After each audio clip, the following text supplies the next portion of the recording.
नमस्कार दोस्तों, यूबीबी न्यूज़ में हमारी न्यूज़ के लिए जुड़े हैं दीवान सिंह खाती जी। दीवान सिंह खाती एक सोशल वर्कर हैं। सोशल वर्कर होने के साथ साथ देश की सबसे बड़ी पार्टी के पर्वतीय प्रकोष्ठ के जिलाध्यक्ष भी हैं। लेकिन जिला अध्यक्ष होने के साथ साथ उनका जो कार्य क्षेत्र है वो सामाजिक है। सामाजिक बोले तो लोगों की सेवा करना उनका सेवा भाव मेन काम है, और इसी वजह से वो हमारे साथ यूबीबी न्यूज़ में हमारे साथ जुड़े हैं, यूबीबी मीडिया में हमारे साथ जुड़े हैं। उनसे हम पहले तो उनका स्वागत करते हैं। दीवान जी, स्वागत है आपका हमारे चैनल में। जी दीवान जी, पहला जो प्रश्न है हमारा आपसे वो ये है कि आप अपने बारे में बताएं कि आप हैं कहाँ से, थोड़ा सा लोगों को। हाँ जी, नमस्कार जी। मैं उत्तराखंड से बिलोंग करता हूँ। मैं हूँ डिस्ट्रिक्ट अल्मोड़ा, गांव का नाम है डिगरा गांव, पोस्ट ऑफिस भेसड़ गांव, जिला अल्मोड़ा, उत्तराखंड से आता हूँ। जी जी जी जी। तो यहाँ दिल्ली में कहाँ रहते हैं सर? मैं दिल्ली में दिलशाद गार्डन में रहता हूँ। जी जी जी। तो वहाँ आप पर्वतीय प्रकोष्ठ के बीजेपी के जिला अध्यक्ष बनाए गए हैं। हाँ जी, हाँ जी। पार्टी ने मुझे जो दायित्व दिया है, अभी मैं जिला अध्यक्ष हूँ पर्वतीय प्रकोष्ठ नवीन शाहदरा जिला से। जी जी जी। अच्छा, ये जो आपको पद मिला है, इस पद को मिलने का कारण आपके काम ही है जहाँ तक हमें लगता है। हाँ जी, मतलब जो सोशल वर्क जो मैं करता हूँ, उन्हीं के आशीर्वाद से, उनकी दुआओं से जो मैं जो हमारे प्रदेश के अध्यक्ष श्री अर्जुन सिंह राणा जी ने मुझे दायित्व दिया है। जी जी जी। हाँ जी, ये दायित्व तो आपको सोशल वर्क से मिला। हाँ। मैं हम आपसे जानना चाहते हैं कि ये जो सोशल वर्क का आइडिया या ये काम करने की जो प्रेरणा है, ये आपको कहाँ से मिली?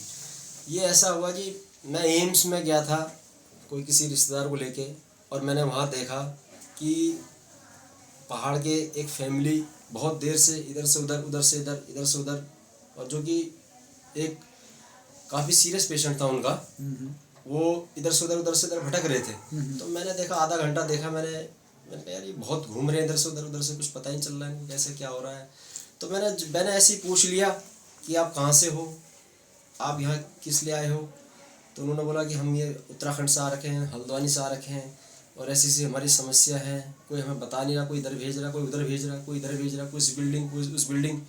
तो फिर मैंने उनको देखा, मैंने आगे बात करी, जो मेरे मित्र थे हॉस्पिटल में, मैंने उनसे उनका रजिस्ट्रेशन, उनका जो भी कार्ड आर्ड बनवा के उनको दिखाया।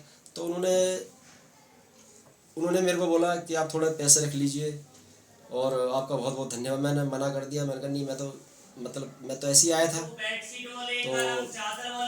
मैं ऐसे आया था। तो मैंने देखा, चलो कुछ दिन के बाद हुआ कि वो, अब मैंने जब उन्हें देखा वो काफ़ी इधर उधर घूम रहे थे काफ़ी देर से, बहुत देर के बाद मैंने देखा उनको, मैंने पूछ ही लिया कि आप यहाँ कैसे इधर उधर क्यों, ऐसे क्या हो रहा है, क्या प्रॉब्लम हो रही है? बोले ये हमारे पेशेंट हैं, हमारे साथ बड़ी दिक्कत हो रही है, हम कोई इधर भेज रहा, कोई उधर भेज रहा है, कुछ पता ही नहीं चल रहा है, हम तो यहाँ ऐसे ही भटक रहे हैं सुबह से, हम रात से यहाँ लाइन में लग गए थे, पता ही नहीं चला हमें कुछ कहा क्या, कोई कह रहा यहाँ लाइन में लगो, कोई कह रहा वहाँ लगो, और हमारा अभी तक कोई कार्ड नहीं बना है, कुछ नहीं हुआ है।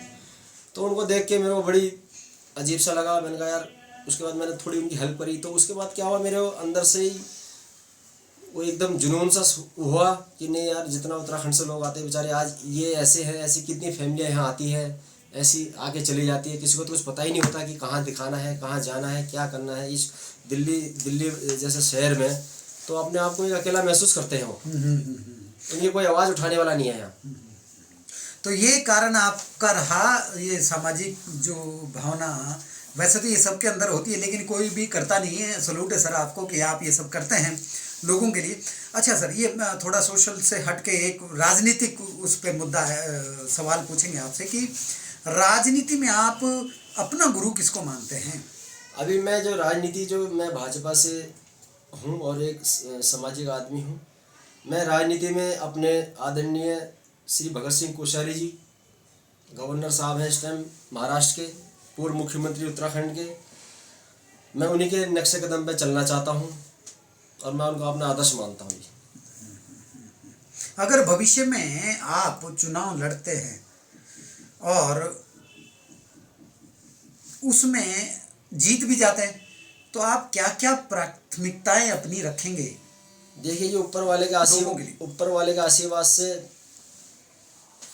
लोगों की दुआओं से अगर और पार्टी के आशीर्वाद से अगर टिकट मिलती है, मतलब राजनीति में मैं आगे बढ़ता हूँ या कुछ जैसे सामाजिक, मेरे पास सबसे एक है कि जो हॉस्पिटल के बाहर जो बेचारे रात भर सोते हैं, कैसे रहते हैं, उनकी बहुत समझ, क्योंकि वहाँ रात भर चोर स्मैक किए उनका सब कुछ सामान चोरी कर लेते हैं। वो बेचारे कैसे कैसे आते हैं, कर्जा लेके, ब्याज पे लेके, ज़मीन बेच के, कैसे भी पैसे लेके आते हैं। वो उनका दुख यहाँ से दिल से निकलता है जब वो बेचारे खुद इतने परेशान होते हैं और उसके ऊपर से ये सिस्टम उनका ख़राब कर हो जाता है, तो बड़ा वो अच्छा नहीं लगता है। तो मैं उनके लिए सबसे पहले तो मेरा यही है कि मैं उनके लिए कुछ करना चाहता हूँ। एक उनके लिए जो जहाँ पहाड़ से आ रहे हैं, बाहर से आ रहे हैं, एक उनके लिए एक वहाँ पर हेल्प, कुछ वहाँ पर लोग रहे ताकि उनको मार्गदर्शन कर सके, उनका बता सके उनको कि आपको यहाँ दिखाना है, ये जाना है। और एक जो बाहर हॉस्पिटल रहते हैं उनके लिए व्यवस्था करने का मेरा प्रथम ये है जी। लेकिन राजनीति में कई सारी चीज़ें, ये तो एक सोशल उस पे प्लेटफॉर्म में हो गया, बाकी भी अगर राजनीति में आप जुड़ते हैं सर तो उसमें क्या क्या प्राथमिकताएं रहेंगी? देखिए, राजनीति में अगर पार्टी से टिकट मिलता है और जीतता हूँ तो सबसे मेन, देखिए आप जहाँ रहते हैं समाज में सबसे सुरक्षित समाज होना बहुत जरूरी है, जागरूक सुरक्षित समाज। वहाँ पर क्या है कि पूरी सेवा आपका ये देखना चाहिए कि वहाँ पर सब जितने भी हैं सबसे मिलना चाहिए, मतलब सबकी समस्या सुननी चाहिए।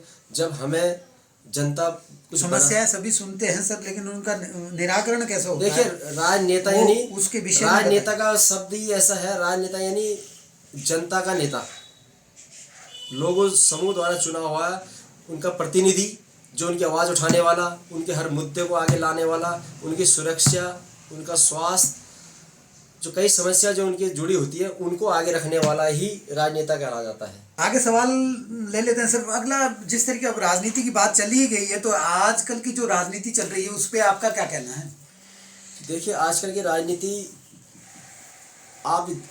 मैं आपको एक उदाहरण देता हूँ। अभी किसान आंदोलन, जी बिल्कुल, किसान आंदोलन आपको उदाहरण देता हूँ। जी जी जी जी। आप इसी में देख लिए, किसान धरने में बैठता है, ठीक है, वो अपनी मुद्दा, अपनी बातचीत रखता है, ठीक है, लेकिन इसके विपक्ष क्या कर रहा है, मैं आपसे पूछना चाह रहा हूँ सर। विपक्ष तो वहां पर लगा पड़ा है कि भाई इनके किसानों के हेल्प में लगा हुआ है। किसानों की अगर देखा जाए जिस तरीके से, विपक्ष का कहना है, विपक्ष ये कहता है कि हम तो जी किसानों के साथ हैं, ये कह रहे हैं। नहीं, इसमें तो राजनीति होनी नहीं चाहिए। अच्छा, इसमें तो नेता तो वहां पर, पहली बात तो वहां पहुंचने नहीं चाहिए, चाहे किसी भी पार्टी से हो। भाई, किसानों का अपना एक मुद्दा है, उस पर वो बातचीत, एक परिवार, हमारे परिवार में कोई बात होती है तो हम अपनी बात रखते हैं ना परिवार में भी तो। लेकिन इसमें बाहर का पड़ोसी आ गया, उसको क्या वो करेगा उस पर?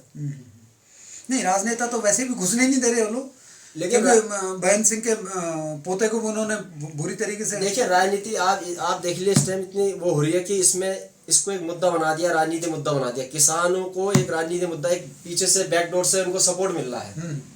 ठीक है जी। आप ये देखिए, तिरंगा का अपमान हुआ है लाल किला पर, मैं ही नहीं करा, किसी ने भी वहाँ तिरंगा फहराया। वहां पर आप देखिए, वहां सिर्फ तिरंगा रहता है, तो तिरंगा ही होना चाहिए था, किसी दूसरे का झंडा कैसे लग गया वहां पर? ये राजनीति है? ये कैसी राजनीति चल रही है इस टाइम?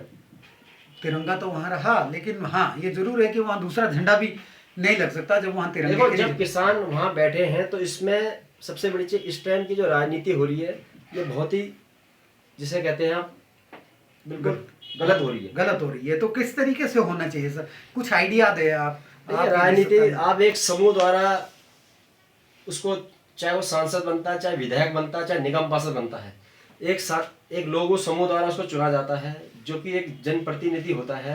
वो जनता की बात को, समस्या को, कोई भी चीज़ को आगे, उनकी मांग को आगे रखता है, चाहे वो विधानसभा हो, चाहे वो लोकसभा हो। किसानों का यही कहना है कि वो अपनी बातें रख रहे हैं लेकिन उनकी आवाज़ को कोई सुन नहीं रहा है, इसलिए वो धरना प्रदर्शन कर रहे हैं। आप उनका निवारण बताइए कि किस तरह से धरना प्रदर्शन खत्म हो। देखिए जी, इसका तो एक ही है कि बातचीत करके ही इसको सॉल्व किया जा सकता है। चाहे आप देखिए, सरकार ने, बीजेपी सरकार सेंटर में इस टाइम है, उन्होंने अपनी जो रोड मैप किसानों के लिए करा है और जो एक आगे का उनका मास्टर प्लान है किसानों के लिए, और मोदी सरकार ऐसी है इस टाइम गरीबों को सबसे पहले सोचती है। सबसे नीचे उस आखिरी घर में भी वो चूल्हा चलाना, गैस का, हर चीज का सिर्फ मोदी गवर्नमेंट कर रही है इस टाइम। ये कैसे किसान विरोधी हो सकती है मोदी गवर्नमेंट, ये बताइए मुझे आप। किसानों को तो कहना है कि वो सुन नहीं रहे, मोदी साहब बाहर घूम रहे हैं लेकिन हमारे बीच में नहीं आए अभी तक। क्यों नहीं आए? वो सब कुछ देख रहे हैं, सब कुछ कर रहे हैं, इसमें सिर्फ राजनीति हो रही है, विपक्ष इसमें राजनीति कर रहा है, अदर पार्टी इसमें राजनीति कर रही है। चलिए सर, आगे बढ़ते हैं, आगे सवाल करते हैं उत्तराखंड की राजनीति को लेके। उत्तराखंड की राजनीति में अगर हम देखें तो बीजेपी और कांग्रेस वहां दो लीड पार्टियां हैं। हाँ जी। एक समय पे कभी एक समय वहां पर जो बहुत बड़ा दल, जब ये उत्तराखंड बना तो उस समय एक बहुत बड़े दल के रूप में यूकेडी वहां पर जो उत्तराखंड क्रांति दल था वो बड़ा दल एक उभरा था, लेकिन उसको भी वो भी अपनी समाप्ति की ओर है। अब क्या आपको लगता नहीं है कि बीजेपी और कांग्रेस भी समाप्ति की ओर है, क्योंकि एक और चौथा दल जो है जो कि आम आदमी पार्टी के नाम से वो काफी जल्द तेजी से ग्रोथ कर रहा है वहां पर उत्तराखंड में। सर, उत्तराखंड की राजनीति पे आपसे प्रश्न पूछना चाहेंगे। कांग्रेस बीजेपी वहां मेन दल है, लेकिन आज की डेट में वहां आम आदमी पार्टी बड़ी तेजी से बढ़ रही है, तो क्या आपको लगता है कि कांग्रेस के साथ साथ बीजेपी भी आज की डेट में डाउनफॉल की ओर है? नहीं नेगी साहब, आप मेरी बात सुने। बीजेपी कांग्रेस उत्तराखंड जो सरकार इस टाइम त्रिवेंद्र जी की सरकार है, राहुल जी की सरकार है इस टाइम उत्तराखंड में, अपने नए नए कीर्तिमान बना रही है। सबसे बड़ी मोदी सेंटर से इतना फंड गया हुआ है, आप चारों धाम की यात्रा देखें, सब वहाँ रेल, आप रोड देखें, आप टूरिज्म, सबसे बड़ा मुद्दा इस टाइम टूरिज्म का। देखिए टूरिज्म का उत्तराखंड में इतना ज़बरदस्त विस्तार हुआ है, इतना ज़बरदस्त उसका मतलब इस टाइम टूरिज्म इतना उत्तराखंड में पहुंच रहा है। आप देखिए। बिल्कुल बिल्कुल, वो टूरिज्म को लेके ही मैं बीच में टोक रहा हूँ, ये सवाल को आधे अधूरे में ही काट रहा हूँ। टूरिज्म इतना सारा बढ़ने के बावजूद भी आपको नहीं लगता कि बीजेपी सरकार को तो सर उसका विरोध तो बनता ही नहीं है? अकॉर्डिंग टू दिस, जो मोदी जी जितना अप्रोच इंडिया के सभी स्टेटों से उठा के देखा जाए तो सबसे ज़्यादा अप्रोच वो उत्तराखंड के लिए करते हैं, लेकिन उसके बावजूद भी वहाँ पर विरोध देखने को मिलता है बीजेपी सरकार का, तो क्यों? देखिए विरोध का तो मेरे पास तो कोई ऐसा, मैंने कोई न्यूज़ में ऐसा कुछ सुना नहीं, ना मैंने देखा है। वहाँ पर इस टाइम इतना विकास हो रहा है, रोडों से लेके, शिक्षा लेके, स्वास्थ्य से लेके, टूरिज्म से लेके। आज किसान जो लॉकडाउन में जो बाहर थे लोग, आज सब वहाँ अपना अपना व्यवसाय खोल रहे हैं। आप देख लीजिए किसी भी वहाँ पर आप इतना विकास, जितने भी वहाँ लोग आज दिल्ली से चले गए, चाहे वो बाहर विदेश से आए हैं, बाहर से आए हैं, सब ने अपना अपना व्यवसाय खोल दिया। सरकार पूरा उनको ऋण दे रही है, लोन दे रही है, हर चीज कर रही है उनके लिए। आज वो उत्तराखंड छोड़ के नहीं जाना चाहते हैं। जो एक उत्तराखंड से एक पलायन हुआ था, आज वो वापस उत्तराखंड के लोग, आज सब उत्तराखंड के लोग मतलब सबकी घर वापसी हो रही है। घर वापसी हो रही है, मतलब आपका ये है, ये मेरा वो है। जी जी, देख ये सिर्फ सरकार तो कर सकती है जी, और कौन करेगी? जी जी, तो ये बीजेपी गवर्नमेंट कर रही है। आज वहाँ देखिए तुम, आप किसानों को इतना अच्छा उनके अकाउंट में पैसा जा रहा है, उनको फसल के लिए, हर चीज के लिए, भैंस के लिए, गाय के लिए, बकरी के लिए, सबके लिए लोन मिल रहा है। ये पहली गवर्नमेंट है। और गरीबों के लिए घर, वो आपका आवास के लिए उनको ऋण मिल रहा है, सब कुछ मिल रहा है इस टाइम। स्वराज का योजना है, आपका मछली पालन है, मुर्गी फार्म है, कई उद्योग धंधे खुल गए इस टाइम। यानी कुल मिला के दीवान जी आपका कहना है कि उत्तराखंड में भी बीजेपी का डंका बजा हुआ बजेगा। और 2022 में दोबारा से बीजेपी सरकार बन रही है दिल्ली, वहां पर उत्तराखंड। चलिए, ये थे हमारे साथ दीवान सिंह खाती जी, जो कि जिनका कहना है कि उनका सामाजिक लोगों से वास्ता है, सामाजिक सेवा करना उनका फर्ज भी है, और अंदर से उनकी बात आती है कि वो लोगों की सेवा करें। पॉलिटिकल, क्योंकि उनको एक जिला का अध्यक्ष बना दिया गया पर्वतीय प्रकोष्ठ का, तो इनडायरेक्टली और डायरेक्टली ये कनेक्टेड हो गए पॉलिटिकली। इसलिए हमने 2-4 सवाल इनसे पॉलिटिकल बेस पे भी पूछ लिए। तो यूपीपी न्यूज़ के साथ आप बने रहें। इसी तरीके से हम आपको नए नए लोगों से मिलवाएंगे और जो लोग ज़्यादा से ज़्यादा सोशल में जुड़े हैं उन लोगों से बात कराएंगे। तो यूपीपी न्यूज़ के लिए मैं शूरवीर सिंह नेगी, धन्यवाद।